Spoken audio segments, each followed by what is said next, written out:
One of my absolute favorite things to show my friends is a good music video. When an amazing song combines with spectacular visuals, it makes an entirely new experience greater than the sum of its parts. Today, we'll break down one of my all-time favorites, Animal Collective's half aquatic, half galactic, fully psychedelic, My Girls.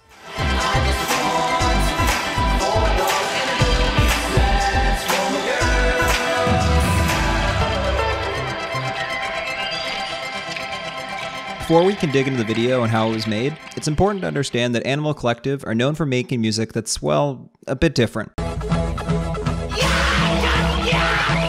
Founded as an experimental pop band by a group of childhood friends from Baltimore County, Maryland, Animal Collective is composed of 4 members: Avery Terre, Deacon, Geologist, and Panda Bear, who wrote My Girls about his increased desire to own his own place and provide a safe house for his wife and young daughter, following the death of his father. Released as the first single from the band's album Merriweather Post Pavilion, both Pitchfork and Slant would call My Girls the best song of 2009. My Girls is by far Animal Collective's most popular song. So much so that when Reddit user, hi my name is Colin, made a graph charting Animal Collective Spotify plays, it had to be excluded because it skewed the chart too much. The band did not expect the song to blow up in the way it did, though. In an interview with Pitchfork, Geologist mentioned that when the song was coming out, the BBC asked if they could cut off the first minute. People were telling us it was too weird for the mainstream unless we altered it in some way. Thankfully, the band has never been concerned with being too weird, and we get to experience My Girls the way the band intended. A full 5 minutes, 44 seconds of catchy electro-pop. Now that we have some background for the music, let's talk about the visuals.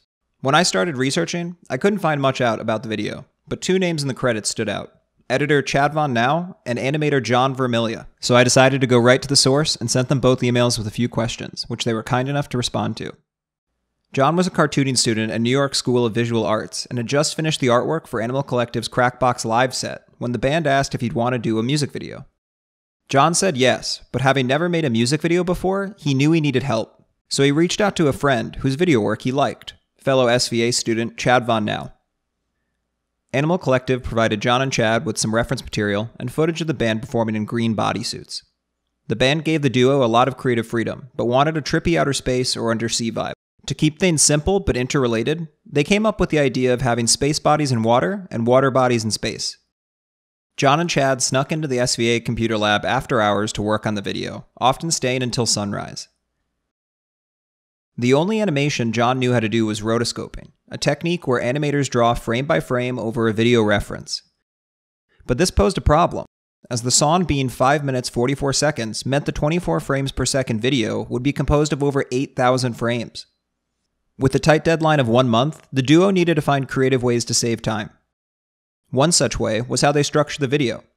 In my email from John, he mentioned that the video goes through a clear progression of beginning, middle, and end. But the beginning section, where the space bodies are in water, is much longer than the other sections. Since John was animating the water sections, this meant less of the video required animating the band's bodies as water, which was much harder and tedious than drawing moving shapes for the water-themed background. Plus, a lot of the shapes in the background could be reused by changing their color or size. With all that in mind, let's take a closer look at each of the sections. The video opens with a teal background overlaid with footage of water droplets, while darker teal blobs move behind the band and lighter teal blobs outlined with green and blue move in front of the band. As the arpeggiated synths swell during the intro, the silhouettes of the band's bodies fade in with a flashing effect. The vocals of the song come in, and the flashing dissipates to reveal stars in deep space. Animated mouths on Panda Bear and Avery Terre sing along to the lyrics, while Geologist sports his trademark headlamp. Another cool thing about the starry silhouettes is Chad used parallax to give them extra depth. This is accomplished by moving multiple layers at different speeds. You can see this in action by focusing on a group of stars and seeing how they move from shot to shot when the bodies take up large parts of the screen. There are plenty of effects added to the silhouettes to spice things up during this section, since the bodies aren't animated.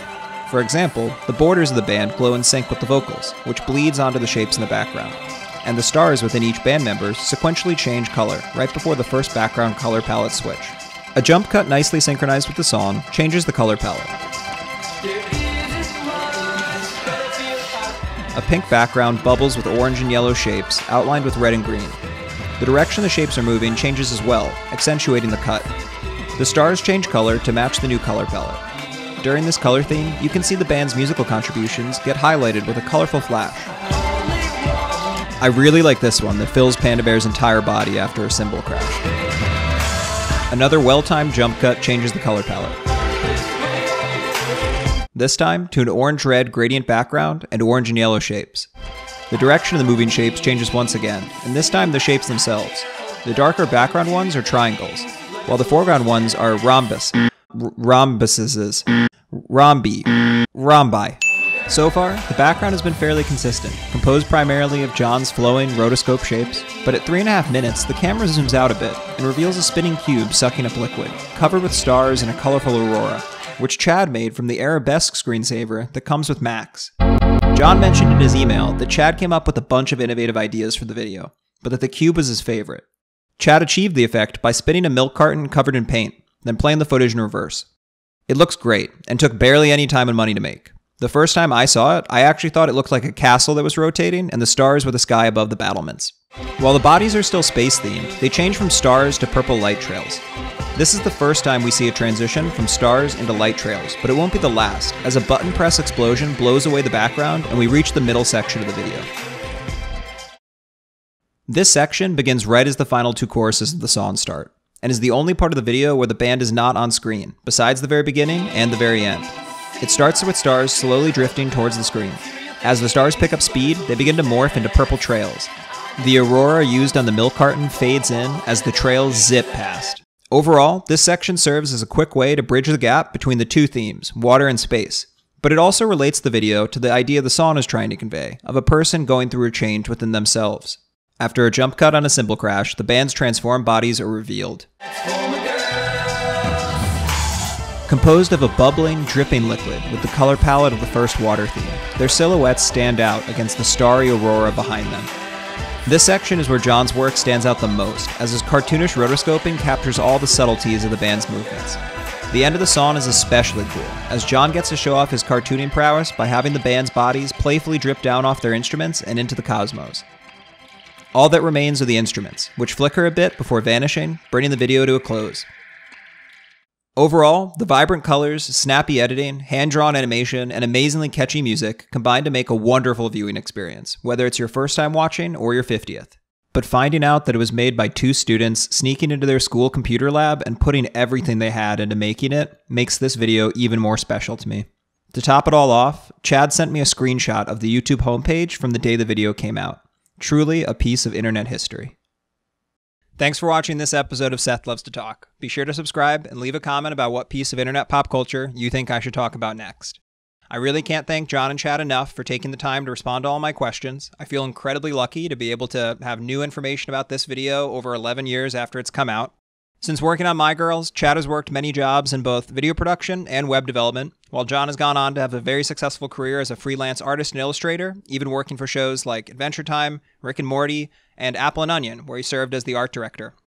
You can check out their personal sites in the description. Have a good one.